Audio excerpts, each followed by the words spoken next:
अवधूत चिंतन श्री गुरुदेव दत्त।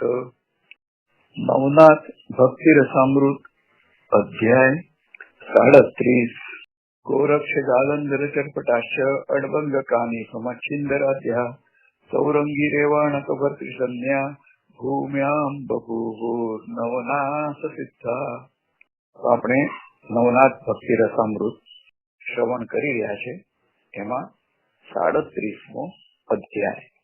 ભગવાન દત્તાત્રેયની શોધમાં વટસિદ્ધ નાગનાથ નીકળી પડ્યા છે અને બાળપણમાં એમને જે એક સિદ્ધિનું પ્રદાન દત્તાત્રેય ભગવાને કર્યું હતું તો તેના થકી તેઓએ અનેક લોકોને અન્ન સંતર્પણ કરીને પુણ્ય તો એકઠું કર્યું હતું અને પછી એમને એવી લગ્ન લાગી કે એ દત્તાત્રેય ભગવાન પાસેથી મારે હવે નિષ્કામ ભક્તિ મેળવવી છે અને એમને એમના ફરી મારે દર્શન કરવા છે। દત્તાત્રેય ભગવાન ક્યાં હશે એમ પૂછતા એના પિતા શ્રી કોષધર્મએ કહ્યું કે દત્ત ભગવાન તો નિત્ય ભારતમાં અનેક સ્થળે જાય છે। તો વારાણસીમાં મણિકર્ણિકા ઘાટ ઉપર સ્નાન કરવા જાય છે, બદ્રીનારાયણમાં તેઓ કથા સુણે છે, બપોરની વિશ્રાંતિ ગિરનાર પર્વત ઉપર લે છે અને નિદ્રા તેઓ માહુરગઢમાં કરે છે, કોલ્હાપુરમાં ભિક્ષા માંગે છે અને પાંચાળેશ્વરમાં ભોજન કરે। તો ભિક્ષા એક ઠેકાણે માંગે અને ભોજન બીજે ઠેકાણે કરે અને જે પણ કોઈ અજ્ઞાની અબુદ્ધજનો મળે તો એ બધા લોકોનો તેઓ ઉદ્ધાર કરતા રહે છે। તો જે નાગનાથ પાસે સિદ્ધિ હતી અને એ સિદ્ધિ થકી તે ઘણા બધા લોકોની ક્ષુધા-તૃપ્તિ કરી શકતો હતો અને કોલ્હાપુરમાં દત્ત ભગવાન ભિક્ષા માંગવા આવે છે તો એને એમ થયું કે મારે ત્યાં ભંડારો કરવો છે અને ભંડારો કરવા ઉપરાંત ગામના બધા લોકોને કહીશ કે જેમને અનાજ જોઈએ આખા વર્ષનું એ તમે આ મંદિરના પ્રાંગણમાંથી લઈને તમારા કોઠારો પણ અંદર ભરી દો। એટલે દત્ત ભગવાને નાગનાથને કહ્યું હતું કે સિદ્ધિ વડે જે ઉત્પન્ન થયેલું અન્ન છે એ તારે આરોગવાનું નહીં। તો એમ દત્ત ભગવાન પણ એને આરોગશે નહીં અને તેઓ ભિક્ષા લીધા વગર પાછા ફરશે એટલે મને ખબર પડશે કે એ જ દત્તાત્રેય ભગવાન છે। આ રીતથી વટસિદ્ધ નાગનાથ કોલ્હાપુરમાં આવ્યા છે અને મહાલક્ષ્મીનું મોટું ત્યાં મંદિર આવેલું છે અને ત્યાંના પૂજારીને નાગનાથ મળ્યા છે અને એમણે કહ્યું કે મારે ગ્રામ ભોજન કરાવવું છે, સમગ્ર ગામના લોકોને ભોજન કરાવવાનું અને કોઈનો પણ એ ચૂલો એ પેટવો ન જોઈએ। તો બધા જ લોકો અહીં ભંડારાનું ભોજન લે। સમગ્ર ગામમાં બધે જ નોતરા ફેરવ્યા છે અને બધી જ કોમોને માટે એક પ્રકારનું ભોજન બનાવવામાં આવ્યું છે। તો 18 વર્ણ એમ કહેવાતું હતું તો બધા જ વર્ણના લોકોને ત્યાં આમંત્રણ આપવામાં આવ્યું છે। બધાને એક જ પંગતે બેસાડી અને પકવાન પીરસવાનું નક્કી થયું છે। ગામમાં કોઈને ત્યાં પણ ચૂલો ન સળગે અને એક વખત, 2 વખત અને 3 વખત સુધી બધાને જમાડવાના છે। રાજા હોય કે રંક હોય, શેઠ હોય કે શાહુકાર હોય, મજૂર હોય કે સેવક હોય, કોઈ પણ બાકી ન રહે।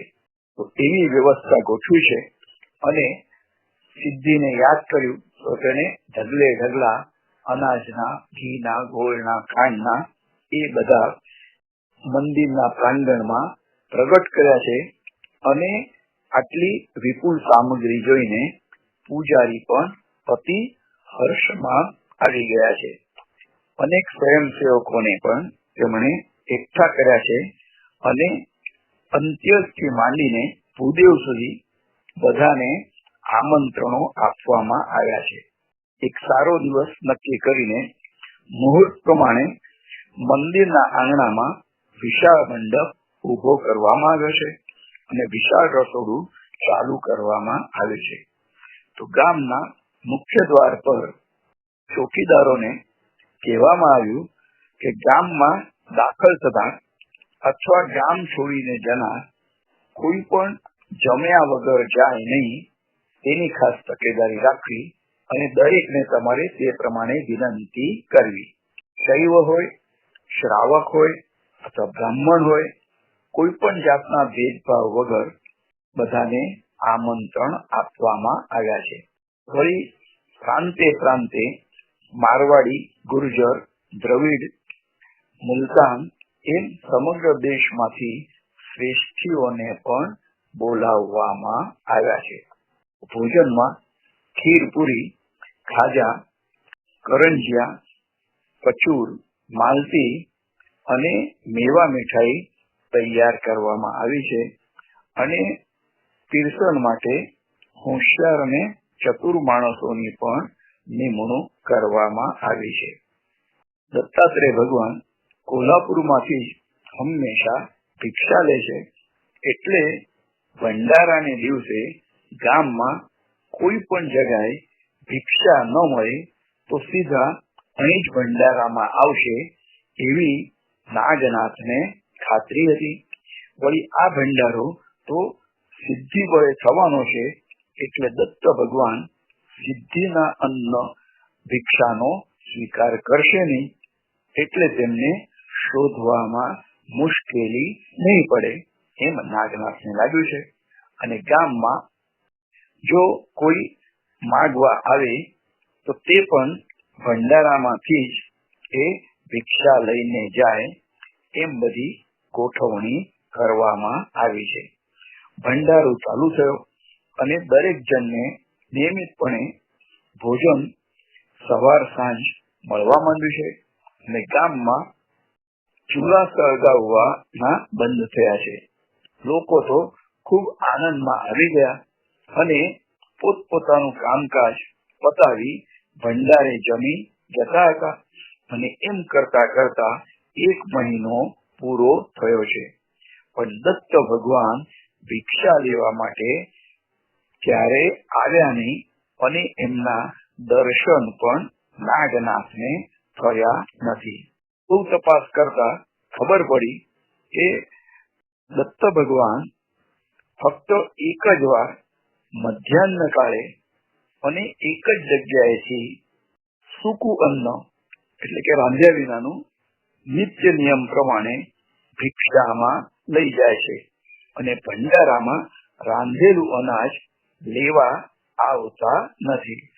તો નાગનાથને આની જાણ થતા જ એમણે તત્ક્ષણ ગામમાં બધા ઘરોમાં સૂકું અનાજ ભરાવવા માટે એ આપવાનું શરૂ કરી દીધું અને પહેલ નાખી કે જે પણ કોઈ લોકોને અનાજ સૂકું લઈ જવું હોય વરસ માટેનું અને તેઓના કોઠારો આ અન્નથી ભરી દેવા હોય તો તે ભરવાની છૂટ છે.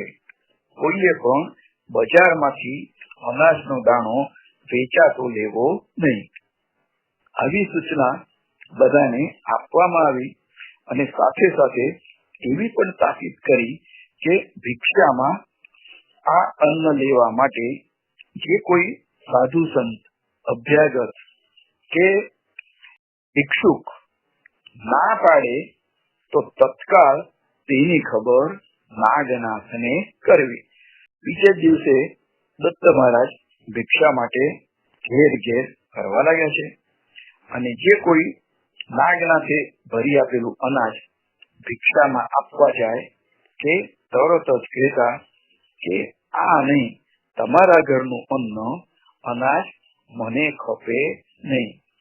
તમે સ્વકષ્ટાર્જિત એકઠું કરેલું કમાવેલું હોય તે અનાજ જ મને ખપે છે. તો લોકો એમને જવાબમાં કહેતા કે હે મહારાજ, વિના મૂલ્યે અનાજ જો મળતું હોય તો પછી અમે વેચાતું લેવા શા માટે જઈએ? તો આ સાંભળીને દત્તાત્રેય ભગવાન ખાલી હાથે ભિક્ષા લીધા વગર જ પાછા ફરતા. તરત જ એક સેવકે નાગનાથને આની ખબર આપી છે અને નાગનાથ તત્ક્ષણ ભિક્ષુકની પાછળ પાછળ દોડ્યા છે અને જઈને તેમના ચરણોમાં સાષ્ટાંગ દંડવત પ્રણામ કર્યા છે. ગુરુ મહારાજે અતિ પ્રેમથી નાગનાથને ઉભા કર્યા અને માથે હાથ ફેરવ્યો છે. ત્યારે નાગનાથે કહ્યું કે હે ગુરુ મહારાજ, મારી ટાંટિયા તોડ તો હવે પૂરી થઈ છે. હવે હું અહીં ટકવાનો નથી. તમે મને તમારી સાથે જ લઈ જાઓ. એકવાર તમે મને મળ્યા છો અને પછી મને તદ્દન એકદમ ભૂલી ગયા છો. તો એ શું તમે યોગ્ય કર્યું છે? હું તો તમારું બાળક છું અને તમે મારી માતા પણ છો અને તમે મારા પિતા પણ છો. તો 20 વર્ષોના દાયરા વહી ગયા છે અને આપના દર્શનને માટે વ્યાકુળ રહીએ ઠેર ઠેર હું ભટક્યો છું. તો આવી નિષ્ઠુરતા શું તમને શોભે? આમ કહીને નાગનાથની આંખોમાંથી આંસુ વહેવા લાગ્યા છે અને ભગવાન દત્તાત્રેય અતિ પ્રસન્ન થયા. નાગનાથને તેમણે ગાઢ આલિંગન આપ્યું અને અસુર રૂપમાં તેને દર્શન આપ્યા છે અને નાગનાથને ખભે માથે હાથ ફેરવ્યો છે અને તેનું જન્મ વૃત્તાંત પણ કહી સંભળાવ્યું છે. વધુમાં દત્ત ભગવાને ઉમેર્યું કે ગંગા કિનારે જ હું તમને ઓળખી ગયો હતો અને હે આદિર્હોત્ર નારાયણ, અને આથી જ તમને મેં અલ્પ સિદ્ધિ આપી હતી. તો આમ કહીને ભક્ત અને ભગવાન બંને હર્ષાશ્રુ વહાવી રહ્યા હતા. દત્ત ભગવાને વધુમાં કહ્યું કે મારે પણ તમને મળવું જ હતું, પરંતુ એ માટે ચોક્કસ સમય યોગ્ય તક એ આવી ન હતી. તો એ યોગ્ય તક એ અત્યારે આવી છે. આથી જ આપણી ફરીથી મુલાકાત થઈ છે. ત્યારબાદ દત્ત મહારાજે નાગનાથને માથે હાથ મૂકીને તેના કાનમાં ગુરુ મંત્ર મૂક્યો છે અને તે જ ક્ષણે તે બ્રહ્મપરાયણ થયો છે. પછી તો બધા કાશીપુરીમાં આવ્યા છે અને ખૂબ ભક્તિભાવથી ગંગા નદીમાં સ્નાન કર્યું છે અને ત્યાંથી આગળ વધીને દત્ત ભગવાન નાગનાથને સાથે લઈને બદ્રિકાશ્રમ ધામમાં આવી પહોંચ્યા છે અને ત્યાં કૈલાસપતિના ચરણોમાં નાગનાથને સોંપ્યો છે. અને ભગવાન શંકરે હસતા હસતા દત્તાત્રેયને પૂછ્યું કે વત્સ, આ નૂતન વ્યક્તિ વળી કોણ છે? ત્યારે દત્તાત્રેય ભગવાને નાગનાથનું સકળ જન્મ વૃત્તાંત મહેશ્વરને કહી સંભળાવ્યું. ત્યારે ભગવાન શંકરે દત્ત મહારાજને કહ્યું કે હવે એને તમે સકળ વિદ્યા કળામાં પારંગત બનાવો અને સિદ્ધ પણ બનાવીને નાથ પંથના યોગી બનાવો. આથી દત્તાત્રેય ભગવાન નાગનાથ બદ્રિકાશ્રમમાં 6 માસ સુધી રહ્યા છે અને તે દરમિયાન નાગનાથ 64 વિદ્યા અને 9 કળા ગુરુ દત્તાત્રેય પાસેથી સંપાદન કરીને સકળ અસ્ત્ર શસ્ત્ર વિદ્યાઓમાં પણ નિપુણતા મેળવી છે.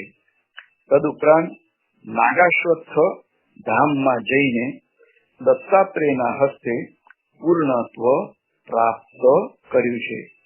બધા જ દેવો, ગંધર્વો, યક્ષો, કિન્નરો અને એ બધાએ દૈવત્વ નાગનાથને અર્પણ કર્યું છે, વરદાન પણ આપ્યા છે. અને ત્યારબાદ ગુરુ દત્તાત્રેય નાગનાથને પાછા બદ્રિકાશ્રમમાં લઈ આવ્યા છે અને ત્યાં 12 વર્ષના કઠોર તપાચરણ માટે એને બેસાડવામાં આવ્યા છે. તો જોત જોતામાં 12 વર્ષો વીતી ગયા. ત્યારે ગુરુ દત્તાત્રેય પ્રસન્ન ચિત્તે નાગનાથને બધા દેવો સમક્ષ હાજર કર્યા છે અને બધા પાસેથી દેવત્વ અને વરદાન મેળવીને એમને સનાથ કરવામાં આવ્યા છે. નાગનાથને ગુરુ દત્તાત્રેય આ પંથના ચિહ્નો જે કંથા, કુબડી, પાવડી તેમજ મુદ્રા અને શૈલી શૃંગી વગેરે આપ્યા છે અને પછી તીર્થાટન માટે નીકળવા માટે આજ્ઞા કરી છે. તો ગુરુ દત્તાત્રેય તેમજ આદિનાથ શંકરને પ્રણામ કરીને નાગનાથ તીર્થાટને નીકળી પડ્યા છે. ગામે ગામ ફરતા ફરતા મુકામ કરતા અને અબુધ જીવોનો ઉદ્ધાર કરતા તેઓ અનેક તીર્થ ક્ષેત્રોમાં તેમણે સ્નાન કર્યું છે, ધ્યાન અને સત્સંગ પણ કરતા હતા. નાગનાથ બાલાઘાટ પ્રાંતમાં આવી પહોંચ્યા છે અને યોગીનો પ્રખર પ્રભાવ અને અનુપમ વ્યક્તિત્વ જ્યાં ગયા ત્યાં દીપી ઉઠતું હતું. તો બાલાઘાટ ક્ષેત્રમાં આવીને નજીકના જંગલમાં તેમણે મુકામ કર્યો છે અને એમની ખ્યાતિ ચોમેર ફેલાઈ ગઈ છે. આજુબાજુના ગામ, કસ્બા અને નગરોમાંથી અપાર જન સમૂહ દર્શન કરવા માટે ઉમટવા લાગ્યો છે અને કેટલાક ભક્તો તો ત્યાં જ રહી ગયા છે. એમ કરતા ત્યાં એક નાનકડું ગામ જ વસી ગયું છે અને નાગનાથે એક ગામનું નામ પાડ્યું છે વડવા. એક સમયે તીર્થયાત્રાએ ફરતા ફરતા મત્સ્યેન્દ્રનાથ એ માર્ગે જ જઈ રહ્યા હતા અને નાથ પંથના કોઈ સંતનો મઠ જોઈને નાગનાથની કીર્તિ તેમણે સાંભળી છે. તો એ નાગનાથના દર્શન કરવા માટે મત્સ્યેન્દ્રનાથ આવ્યા છે અને મઠના મુખ્ય દ્વાર પર રક્ષકે મત્સ્યેન્દ્રનાથને અટકાવ્યા છે અને કહ્યું કે હે મુનિવર, તમે અહીં જ થોગો, હું ગુરુદેવની રજા લઈ આવું છું અને ગુરુદેવની રજા વગર કોઈ પણ એમને મળી શકતું નથી. તો અહીં આજ્ઞા વિના કોઈને પણ પ્રવેશ મળતો નથી મઠમાં. તો આ સાંભળતા જ મત્સ્યેન્દ્રનાથ ક્રોધાયમાન થઈ ગયા અને કહેવા લાગ્યા કે આ તો કોઈ સંતનો મઠ છે કે રાજાની રાજધાની છે. નક્કી કોઈ દંભી સંત અહીં રહેતો હશે, નહીં તો દેવ અને સાધુના દ્વારે બધાને જ અંદર જવાની છૂટ હોય છે. તો આવો દંભ અને આડંબર હોય તો ત્યાં સંતત્વ તો ના જ હોય. એમ કહીને ધક્કો મારતા જ બારનું ખડક કરતું ઉઘડી ગયું અને પેલો નઠોર શિષ્ય દૂર ગબડી પડ્યો છે. તો આ જોઈને અંદરથી સેંકડો શિષ્યો દોડી આવ્યા અને બધાએ મળીને 700 સિદ્ધોએ મત્સ્યેન્દ્રનાથ પર આક્રમણ કર્યું છે. તેઓ પણ તૈયાર જ હતા અને ભસ્મની ચપટી લઈને સ્પર્શાસ્ત્ર ભણીને એ લોકો પર એમણે ફેંક્યું છે અને બધા જ ભોંય ઉપર સજ્જડ રીતે ચોંટી ગયા છે અને જોર જોરથી બૂમ બરાડા પાડવા લાગ્યા છે. અધૂરામાં પૂરું મત્સ્યેન્દ્રનાથ એ દરેકની પીઠ ઉપર પ્રહાર કરવા લાગ્યા છે. તો તુમુલ કોલાહલ ત્યાં થઈ ગયો અને તેનો અવાજ નાગનાથ સુધી પહોંચે છે. તો નાગનાથ તો હંમેશા સમાધિમાં મગ્ન રહેતા હતા અને સમાધિમાં કોઈ એમને ખલેલ ન પહોંચાડે એટલે તેઓ તેમના શિષ્યોને દ્વાર ઉપર મૂકતા હતા કે કોઈ પણ આગંતુક આવીને નાગનાથને એ રીતથી પરેશાન ન કરે. નાગનાથ એ સમાધિમાંથી જાગ્રત થયા અને તરત જ ઉઠીને છજ્જામાં આવીને જોવા લાગ્યા છે. તો એમને લાગ્યું કે આ તો કોઈ ભ્રષ્ટ નાથપંથી ધોંધુ જણાય છે, જેનામાં દયા, ક્ષમા અને શાંતિ બિલકુલ જણાતી નથી. તો એને સાધુ તો ક્યાંથી કહેવાય? કયા ગુરુએ આ મૂર્ખને દીક્ષા આપી હશે? એની દીક્ષા હરીને હવે તો લડી લેવું જ પડશે. તરત જ નાગનાથે વિભક્તાસ્ત્રનો મંત્ર ભણીને ભસ્મ ફેંકી છે અને ભૂમિમાં ચોંટી ગયેલા બધા જ શિષ્યો મુક્ત થઈ ગયા છે અને પોતાના ગુરુ નાગનાથની પીઠ પાછળ ભરાઈ ગયા છે. તો આ જોતા મત્સ્યેન્દ્રનાથનો કોપાગ્નિ ઓર ઉછળ્યો છે અને એ નાગનાથ તરફ દોડ્યા છે. બંને વચ્ચે મહાભયંકર યુદ્ધ શરૂ થયું છે અને દારૂણ અસ્ત્ર શસ્ત્ર અને પ્રતિ અસ્ત્રો નો ભીષણ માર્યો ત્યાં ચાલવા લાગ્યો છે. નાગનાથે ખુદ દેવતાઓને જ બંધનમાં નાખી દીધા છે અને એને લીધે મત્સ્યેન્દ્રના દેવતાઈ વરદાન પામેલા આયુધો એ પાછળ પડવા લાગ્યા છે. તો નાગનાથ નાગણના ગર્ભમાં ઉછરીને તેઓ પ્રગટ થયા હતા. તો જ્યારે નાગાસ્ત્રનો કોઈ ઉપયોગ કરે તો એની સામે ગરુડાસ્ત્રનો પ્રયોગ કરવામાં આવે છે.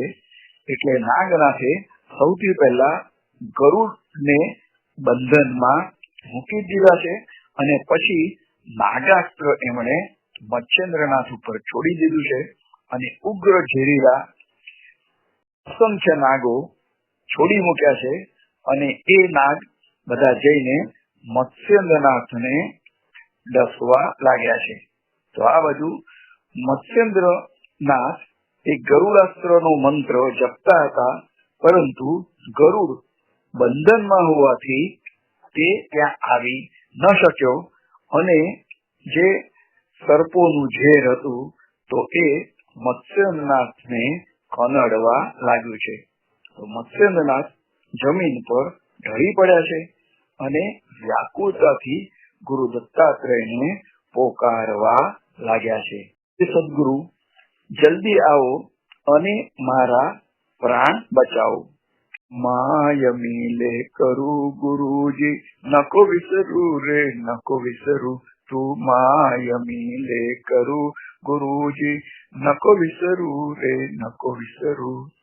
નકો વિસરું રે નકો વિસરું, નકો વિસરું રે નકો વિસરું. તું માય મિલે કરું ગુરુજી, નકો વિસરું રે નકો વિસરું. શ્રી ગુરુ દત્તા જય અવધૂતા, શ્રી ગુરુ દત્તા જય અવધૂતા. જય અવધૂતા જય અવધૂતા, જય અવધૂતા જય અવધૂતા. શ્રી ગુરુ દત્તા જય અવધૂતા, શ્રી ગુરુ દત્તા જય અવધૂતા. તો અવધૂત શિરોમણી અને ગુરુ મહારાજ દત્તાત્રેય, તમે જલ્દી હાજર થાવ અને મારા પ્રાણ જઈ રહ્યા છે, તો તમે મને આ સંકટમાંથી બચાવો. આમ કહીને મત્સ્યેન્દ્રનાથ નિશ્ચેષ્ટ થઈને પડ્યા છે અને છતાં પણ મુખ અવિરતપણે શ્રી દત્ત શરણમ મમ, શ્રી દત્ત શરણમ મમ, શ્રી દત્ત શરણમ મમ, શ્રી દત્ત શરણમ મમ, શ્રી દત્ત શરણમ મમ, શ્રી દત્ત શરણમ મમ, શ્રી દત્ત શરણમ મમ, શ્રી દત્ત શરણમ મમ. તો આ રીતે દત્ત ભગવાનનું નામસ્મરણ એમનું ચાલુ છે.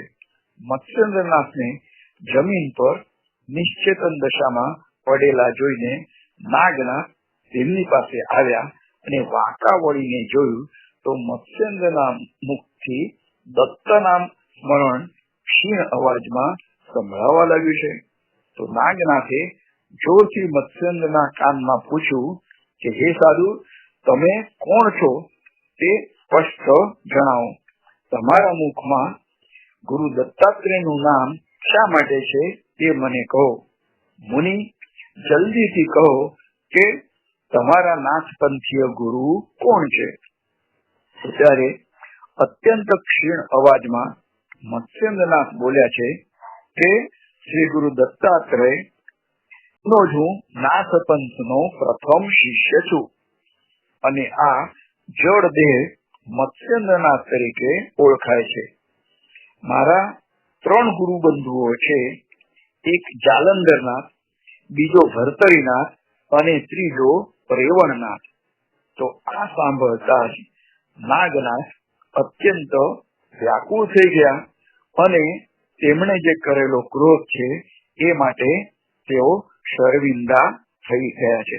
તેઓ કહેવા લાગ્યા કે અરે રે, હું કેવો અધમ છું કે મેં મારે હાથે જ મારા વડીલ ગુરુબંધુ પર પ્રહાર કર્યો છે.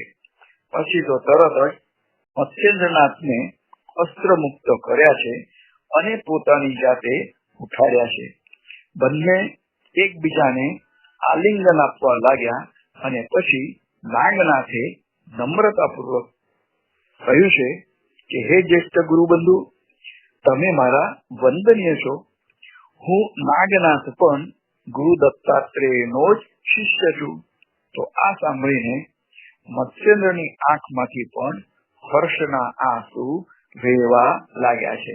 તો તેમણે ફરીથી નાગનાથને માથે હાથ ફેરવીને ચુંબન કર્યું છે. તો ઘણી વખત સિદ્ધ પુરુષો અને સંતો ક્રોધ કરે છે, પણ ક્ષણાર્ધમાં જ એમનો ક્રોધ ઓગળી પણ જતો હોય છે. બંને ગુરુબંધુઓ એટલે કે ગુરુ દત્તાત્રેયના શિષ્યો એકબીજાને હેતથી ભેટ્યા છે અને બંને ગુરુબંધુઓ અપાર પ્રેમ ભાવ એકબીજા પ્રત્યે તેમણે દાખવ્યો છે. તેઓ આનંદ પામ્યા છે અને નાગનાથે ખૂબ આગ્રહ અને પ્રેમ આદરથી વડીલ ગુરુબંધુ મત્સ્યેન્દ્રનાથને પોતાના મઠમાં 1 માસ સુધી રાખ્યા છે. તો ખૂબ આનંદ પ્રમોદ અને સત્સંગમય વાતાવરણમાં બંને નાથપંથી યોગીઓ એકબીજાના ક્ષેમ કુશળ સંવાદ વાર્તાલાપમાં દિવસો પસાર થયા છે. અને એક દિવસ મત્સ્યેન્દ્રનાથે ખૂબ પ્રેમથી નાગનાથને પૂછ્યું કે પ્રિય બંધુ, શા માટે તે મોક્ષનું દ્વાર બંધ કર્યું અને તારા સેવકોને રક્ષક તરીકે રાખ્યા છે? તો સાધુ અને દેવતાનું દ્વાર તો હંમેશા ખુલ્લું જ હોવું જોઈએ.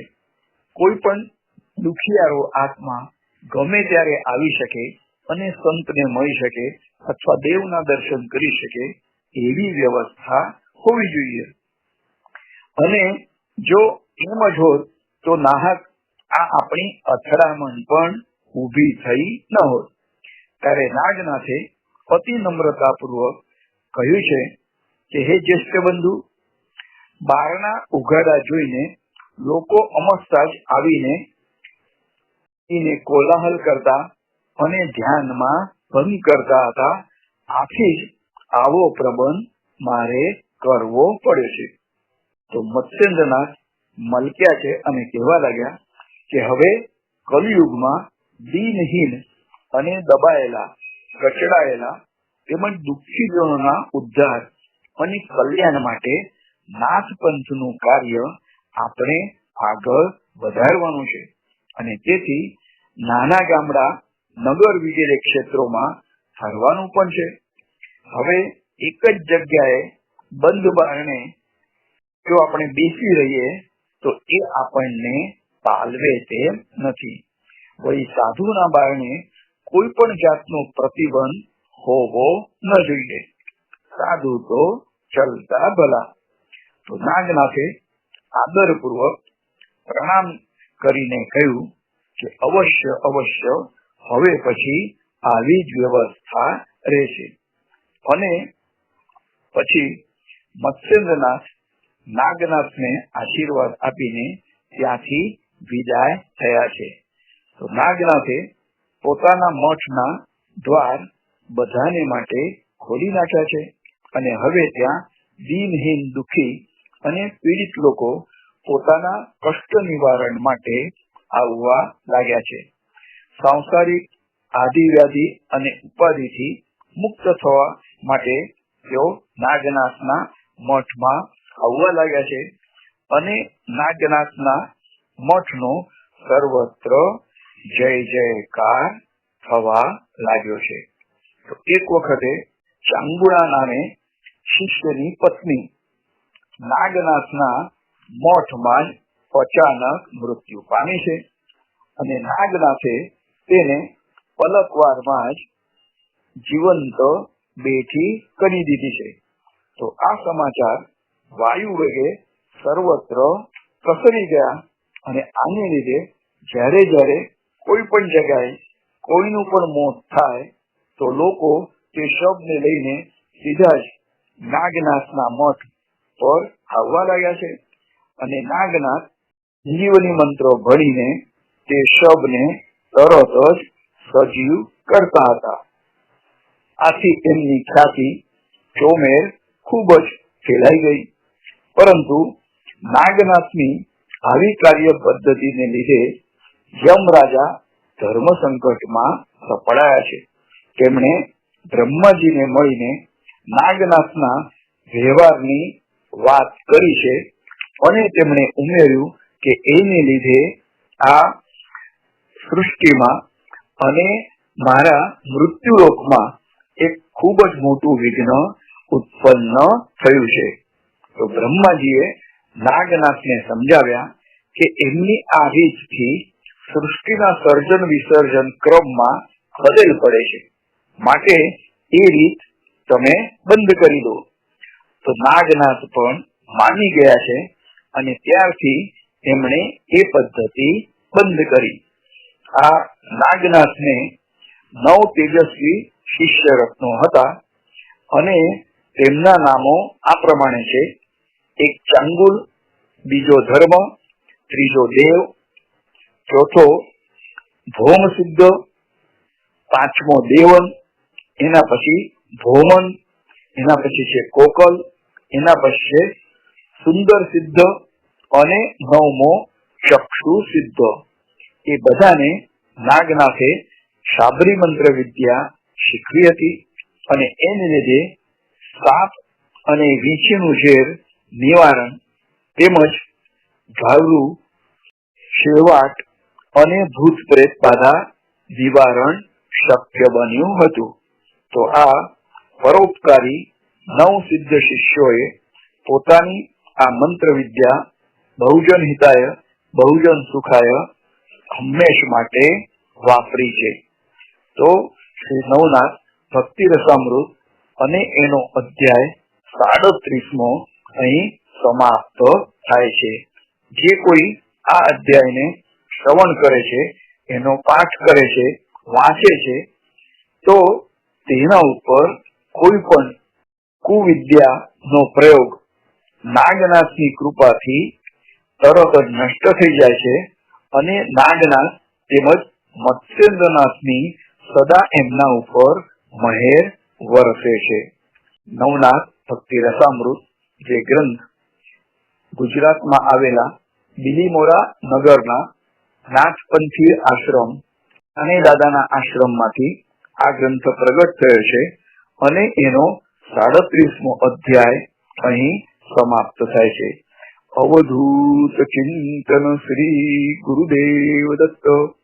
ગોરક્ષ જાલંધર ચરપટાશ્ચ અડબંગ કાનિ સમચ્છિંદરાધ્યા ચૌરંગી રેવાન કબર્તિ સંધ્યા ભૂમ્યામ બભૂવુર્નવનાથ સિદ્ધ. અવધૂત ચિંતન શ્રી ગુરુદેવ દત્ત.